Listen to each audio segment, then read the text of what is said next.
Chapter 1. The Boy Who Lived. Mr. and Mrs. Disley, of number 4, Privet Drive, were proud to say that they were perfectly normal, thank you very much. They were the last people you'd expect to be involved in anything strange or mysterious, because they just didn't hold with such nonsense. Mr. Disley was the director of a firm called Grunnings, which made drills. He was a big, beefy man with hardly any neck, although he did have a very large mustache. Mrs. Disley was thin and blonde and had nearly twice the usual amount of neck, which came in very useful as she spent so much of her time craning over garden fences, spying on the neighbors. The Disleys had a small son called Dudley, and in their opinion there was no finer boy anywhere. The Disleys had everything they wanted, but they also had a secret, and their greatest fear was that somebody would discover it. They didn't think they could bear it if anyone found out about the Potters. Mrs. Potter was Mrs. Disley's sister, but they hadn't met for several years. In fact, Mrs. Disley pretended she didn't have a sister, because her sister and her good-for-nothing husband were as un-Disleyish as it was possible to be. The Disleys shuddered to think what the neighbors would say if the Potters arrived in the street. The Disleys knew that the Potters had a small son, too, but they had never even seen him. This boy was another good reason for keeping the Potters away. They didn't want Dudley mixing with a child like that. When Mr. and Mrs. Disley woke up on the dull, grey Tuesday our story starts, there was nothing about the cloudy sky outside to suggest that strange and mysterious things would soon be happening all over the country. Mr. Disley hummed as he picked out his most boring tie for work, and Mrs. Disley gossiped away happily as she wrestled a screaming Dudley into his high chair. None of them noticed a large, tawny owl flutter past the window.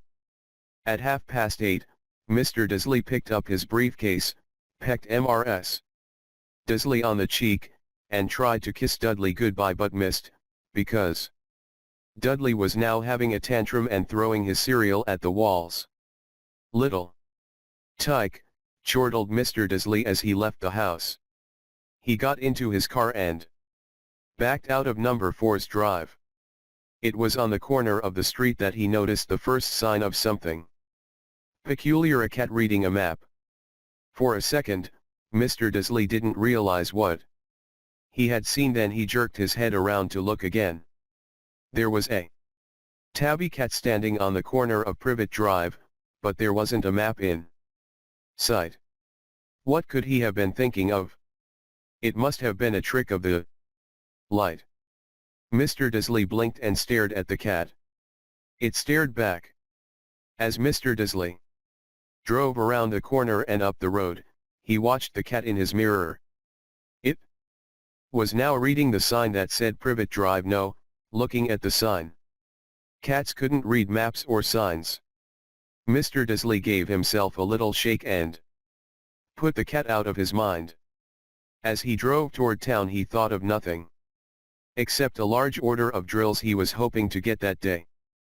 But on the edge of town, drills were driven out of his mind by something else. As he sat in the usual morning traffic jam, he couldn't help noticing that there seemed to be a lot of strangely dressed people about. People in cloaks. Mr. Disley couldn't bear people who dressed in funny clothes, the get-ups you saw on young people. He supposed this was some stupid new fashion. He drummed his fingers on the steering wheel and his eyes fell on a huddle of these weirdos standing quite close by. They were whispering excitedly together. Mr. Disley was enraged to see that a couple of them weren't young at all. Why, that man had to be older than he was, and wearing an emerald green cloak. The nerve of him! But then it struck Mr. Disley that this was probably some silly stunt these people were obviously collecting for something. Yes, that would be it.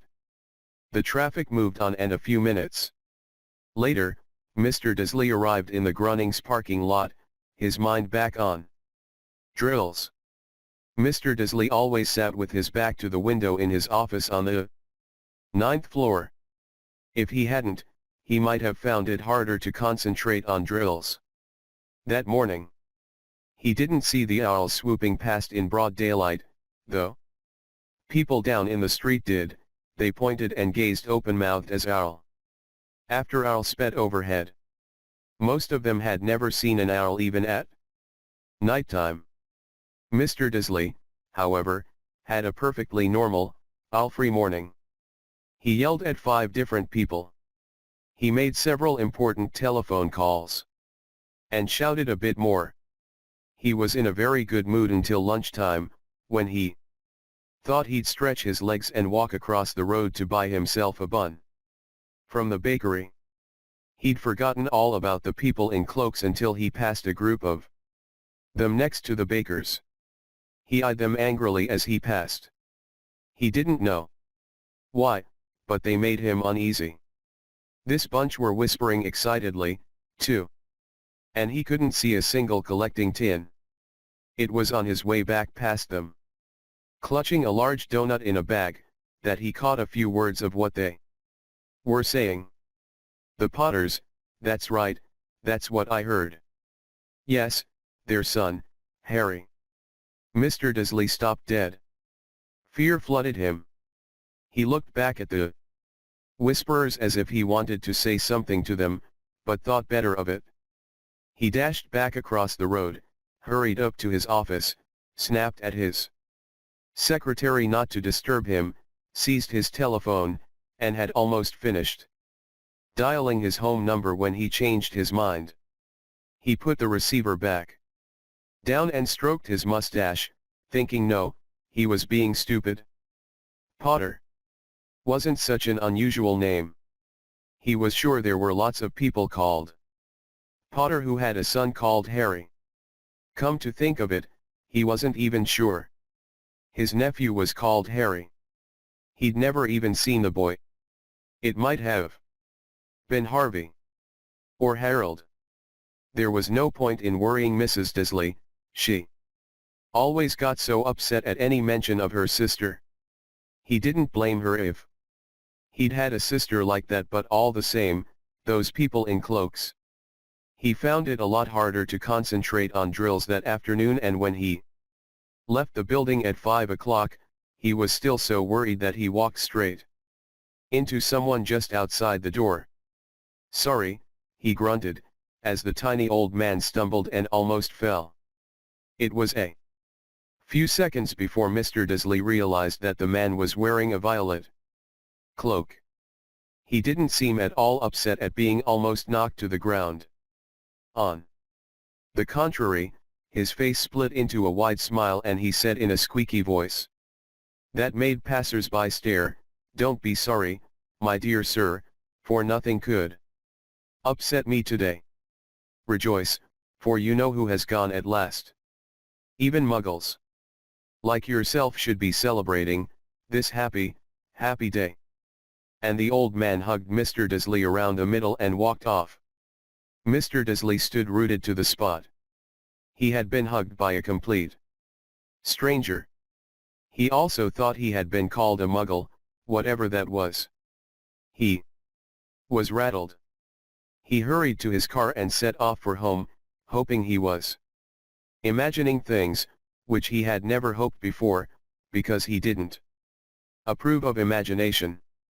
As he pulled into the driveway of number 4, the first thing he saw, and it didn't improve his mood, was the tabby cat he'd spotted that morning. It was now sitting on his garden wall. He was sure it was the same one. It had the same markings around its eyes. "Shoo," said Mr. Disley loudly. The cat didn't move. It just gave him a stern look. Was this normal cat behavior?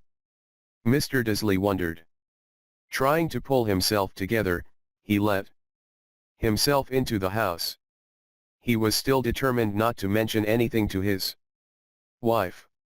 Mrs. Disley had had a nice, normal day. She told him over dinner all About Mrs. Next Door's problems with her daughter and how Dudley had learned a new word, won't. Mr. Dursley tried to act normally. When Dudley had been put to bed, he went into the living room in time to catch the last report on the evening news. And finally, bird watchers everywhere have reported that the nation's owls have been behaving very unusually today.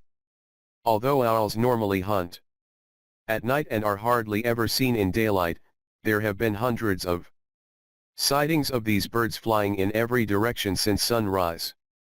Experts are unable to explain why the owls have suddenly changed their sleeping pattern. The newscaster allowed himself a grin. Most mysterious. And now, over to Jim McGuffin with the weather. Going to be any more showers of owls tonight, Jim? Well, Ted, said the weatherman, I don't know about that, but it's not only the owls that have been acting oddly today. Viewers as far apart as Kent, Yorkshire, and Dundee have been phoning in to tell me that instead of the rain I promised yesterday, they've had a downpour of shooting stars. Perhaps people have been celebrating bonfire night early. It's not until next week, folks. But I can promise a wet night tonight. Mr. Dursley sat frozen in his armchair. Shooting stars all over Britain?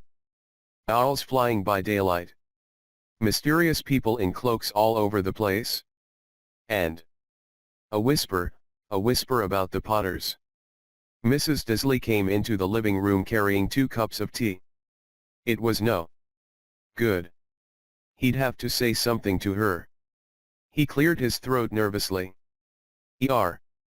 Petunia, dear, you haven't heard from your sister lately, have you? As he had expected, Mrs. Dursley looked shocked and angry. After all, they normally pretended she didn't have a sister. No, she said sharply. Why? Funny stuff on the news, Mr. Dursley mumbled. Owls shooting stars, and there were a lot of funny-looking people in town today. So, snapped Mrs. Dursley. Well, I just thought maybe it was something to do with you. Know her crowd? Mrs. Dursley sipped her tea through pursed lips. Mr. Dursley wondered whether he dared tell her he'd heard the name Potter. He decided he didn't dare. Instead he said, as casually as he could, their son he'd be about Dudley's age now, wouldn't he? I suppose so, said Mrs. Dursley stiffly. What's his name again? Howard, isn't it? Harry. Nasty, common name, if you ask me. Oh, yes, said Mr. Dursley, his heart sinking horribly. Yes, I quite agree. He didn't say another word on the subject as they went upstairs to bed. While Mrs. Dursley was in the bathroom, Mr. Dursley crept to the bedroom window and peered down into the front garden. The cat was still there. It was staring down Privet Drive as though it were waiting for something. Was he imagining things? Could all this have anything to do with the Potters? If it did, if it got out that they were related to a pair of, well, he didn't think he could bear it. The Dursleys got into bed. Mrs. Dursley fell asleep quickly, but Mr. Dursley lay awake, turning it all over in his mind. His last, comforting thought before he fell asleep was that even if the Potters were involved, there was no reason for them to come near him and Mrs. Dursley. The Potters knew very well what he and Petunia thought about them and their kind. He couldn't see how he and Petunia could get mixed up in anything that might be going on. He yawned and turned over. It couldn't affect them. How very wrong he was. Mr. Dursley might have been drifting into an uneasy sleep, but the cat on the wall outside was showing no sign of sleepiness. It was sitting as still as a statue, its eyes fixed unblinkingly on the far corner of Privet Drive. It didn't so much as quiver when a car door slammed on the next street, nor when two owls swooped overhead. In fact, it was nearly midnight before the cat moved at all. A man appeared on the corner the cat had been watching, appeared so suddenly and silently you'd have thought he'd just popped out of the ground. The cat's tail twitched and its eyes narrowed. Nothing like this man had ever been seen on Privet Drive. He was tall, thin, and very old, judging by the silver of his hair and beard, which were both long enough to tuck into his belt.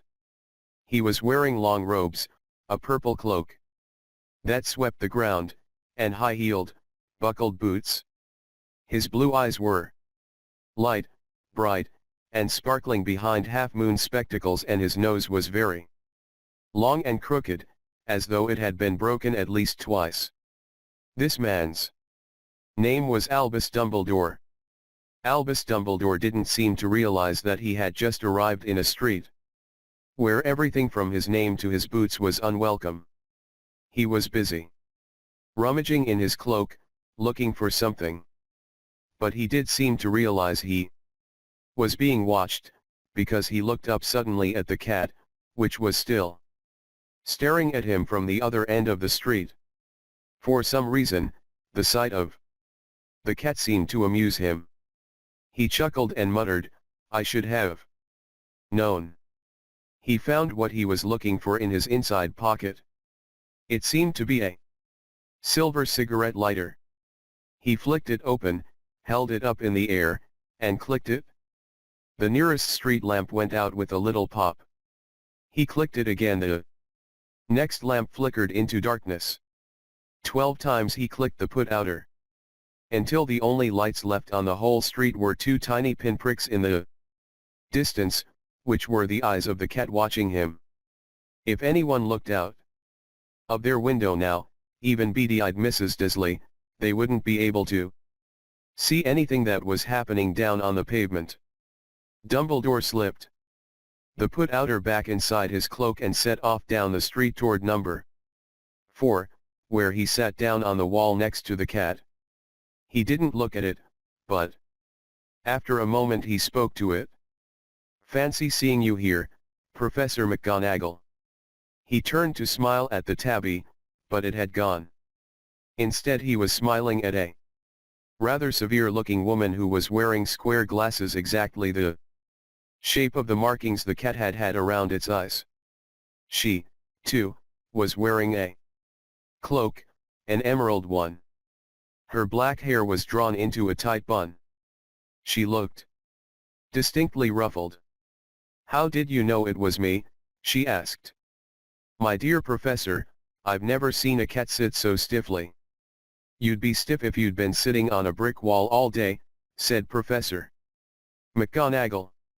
"All day? When you could have been celebrating. I must have passed a dozen feasts and parties on my way here." Professor McGonagall sniffed angrily. "Oh yes, everyone's celebrating, all right," she said impatiently. "You'd think they'd be a bit more careful, but no, even the Muggles have noticed. Something's going on. It was on their news." She jerked her head back at the Dursley's dark living room window. "I heard it. Flocks of owls shooting stars. Well, they're not completely stupid. They were bound to notice something. Shooting stars down in Kent, I'll bet that was Daedalus Diggle. He never had much sense." "You can't blame them," said Dumbledore gently. "We've had precious little to celebrate for 11 years. "I know that," said Professor McGonagall irritably. "But that's no reason to lose our heads. People are being downright careless, out on the streets in broad daylight, not even dressed in Muggle clothes, swapping rumors." She threw a sharp, sideways glance at Dumbledore here, as though hoping he was going to tell her something, but he didn't, so she went on. "A fine thing it would be if, on the very day you know who seems to have disappeared at last, the Muggles found out about us all." "I suppose he really has gone, Dumbledore." "It certainly seems so," said Dumbledore. We have much to be thankful for. Would you care for a lemon drop? A what? A lemon drop. They're a kind of muggle sweet I'm rather fond of. No, thank you, said Professor McGonagall coldly, as though she didn't think this was the moment for lemon drops. As I say, even if you know who has gone. My dear Professor, surely a sensible person like yourself can call him by his name? All this you know who nonsense. For 11 years I have been trying to persuade people to call him by his proper name, Voldemort. Professor McGonagall flinched, but Dumbledore, who was unsticking to lemon drops, seemed not to notice. It all gets so confusing if we keep saying, you know who. I have never seen any reason to be frightened of saying Voldemort's name. I know you haven't, said Professor McGonagall, sounding half exasperated, half admiring. But you're different. Everyone knows you're the only one you know. Oh, all right, Voldemort was frightened of. You flatter me, said Dumbledore calmly. Voldemort had powers I will never have. Only because you're too well noble to use them. It's lucky it's dark. I haven't blushed so much since Madame Pomfrey told me she liked my new earmuffs. Professor McGonagall shot a sharp look at Dumbledore and said, the owls are nothing next to the rumors that are flying around. You know what everyone's saying? About why he's disappeared. About what finally stopped him.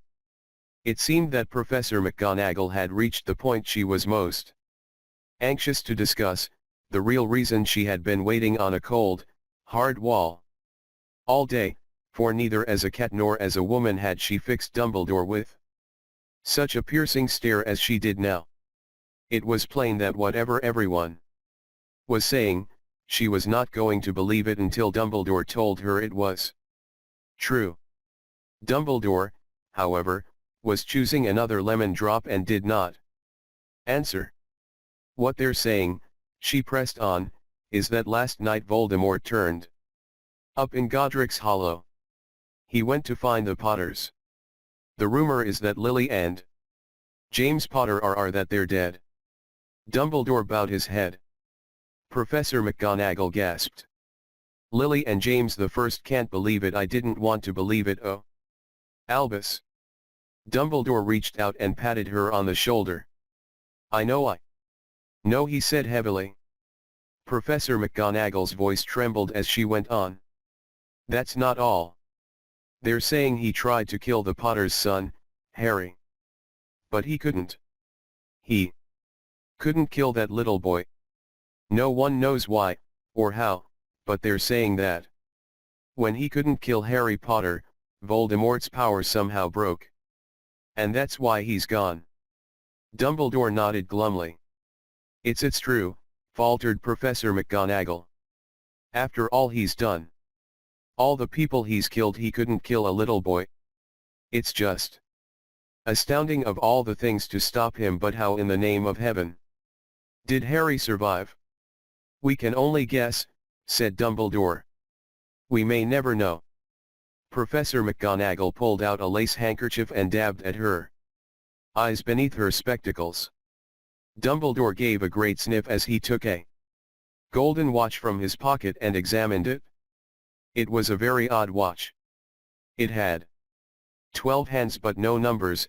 Instead, little planets were moving around the edge.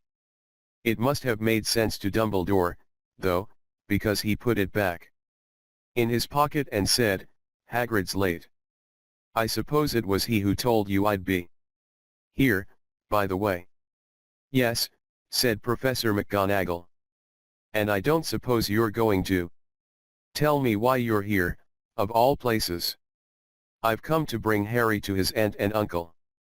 They're the only family he has left now.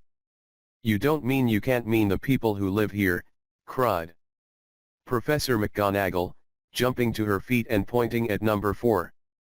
Dumbledore, you can't. I've been watching them all day. You couldn't Find two people who are less like us. And they've got this son. I saw him kicking his mother all the way up the street, screaming for sweets. Harry Potter, come and live here. It's the best place for him, said Dumbledore firmly. His aunt and uncle will be able to explain everything to him when he's older. I've written them a letter. A letter, repeated Professor McGonagall faintly, sitting back down on the wall. Really, Dumbledore, you think you can explain all this in a letter? These people will never understand him. He'll be famous, a legend. I wouldn't be surprised if today was known as Harry Potter Day in the future. There will be books written about Harry. Every child in our world will know his name. Exactly, said Dumbledore, looking very seriously over the top of his half-moon glasses. It would be enough to turn any boy's head. Famous before he can walk and talk. Famous for something he won't even remember. Can't you see how much better off he'll be, growing up away from all that until he's ready to take it? Professor McGonagall opened her mouth, changed her mind, swallowed, and then said, yes, you're right, of course. But how is the boy getting here, Dumbledore? She eyed his cloak suddenly as though she thought he might be hiding Harry underneath it. Hagrid's bringing him.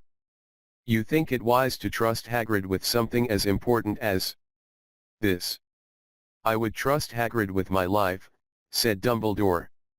I'm not saying his heart isn't in the right place, said Professor McGonagall grudgingly, but you can't pretend he's not careless. He does. Tend to. What was that? A low rumbling sound had broken the silence around them. It grew steadily louder as they looked up and down the street for some sign of a headlight.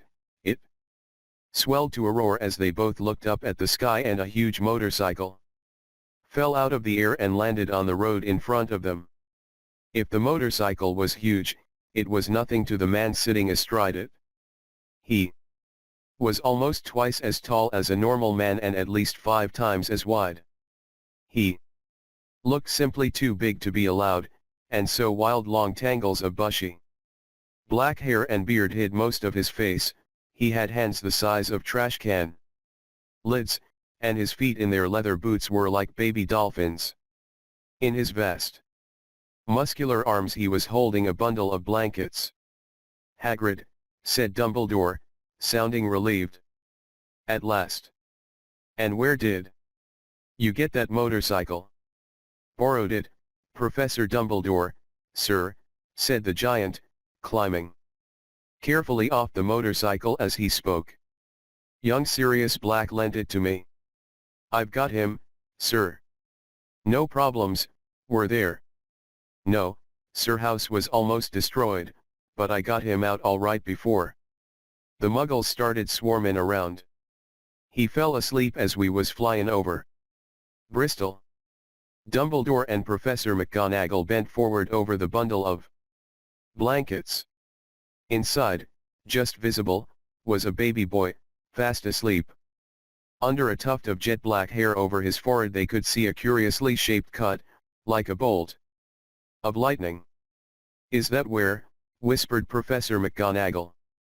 Yes, said Dumbledore. He'll have that scar forever. Couldn't you do something about it, Dumbledore? Even if I could, I wouldn't. Scars can come in handy. I have one myself. Above my left knee that is a perfect map of the London Underground. Well, give him here, Hagrid. We'd better get this over with. Dumbledore took Harry in his arms and turned toward the Dursleys' house. Could I say goodbye to him, sir? Asked Hagrid. He bent his great, shaggy head over Harry and gave him what must have been a very scratchy, whiskery kiss. Then, suddenly, Hagrid let out a howl like a wounded dog. "Shhh," hissed Professor McGonagall, "you'll wake the muggles." Sorry," sobbed Hagrid, taking out a large, spotted handkerchief and burying his face in it. But I see can't stand it Lily and James deaden. Poor little Harry oft her live with muggles. Yes, yes, it's all very sad, but get a grip on yourself, Hagrid, or we'll be found, Professor McGonagall whispered, patting Hagrid gingerly on the arm. As Dumbledore stepped over the low garden wall and walked to the front door. He laid Harry gently on the doorstep, took a letter out of his cloak, tucked it inside Harry's blankets, and then came back to the other two. For a full minute the three of them stood and looked at the little bundle. Hagrid's shoulders shook, Professor McGonagall blinked furiously, and the twinkling light that usually shone from Dumbledore's eyes seemed to have gone out. Well, said Dumbledore finally, that's that. We've no business staying here. We may as well go and join the celebrations.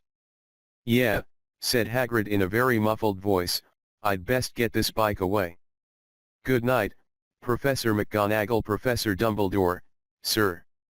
Wiping his streaming eyes on his jacket sleeve, Hagrid swung himself onto the motorcycle and kicked the engine into life.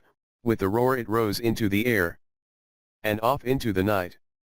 I shall see you soon, I expect, Professor McGonagall, said Dumbledore, nodding to her. Professor McGonagall blew her nose in reply. Dumbledore turned and walked back down the street. On the corner he stopped and took out the silver put-outer. He clicked it once, and 12 balls of light sped back to their street lamps so that Privet Drive glowed suddenly orange, and he could make out a tabby cat slinking around the corner at the other end of the street. He could just see the bundle of blankets on the step of number 4. Good luck, Harry, he murmured. He turned on his heel and with a swish of his cloak, he was gone. A breeze ruffled the neat hedges of Privet Drive, which lay silent and tidy under the inky sky, the very last place you would expect astonishing things to happen. Harry Potter rolled over inside his blankets without waking up.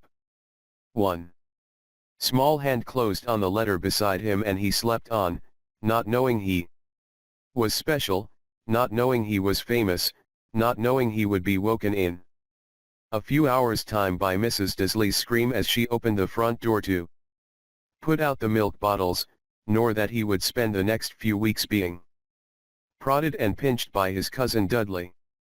He couldn't know that at this very moment, people meeting in secret all over the country were holding up their glasses and saying in hushed voices, to Harry Potter the boy who lived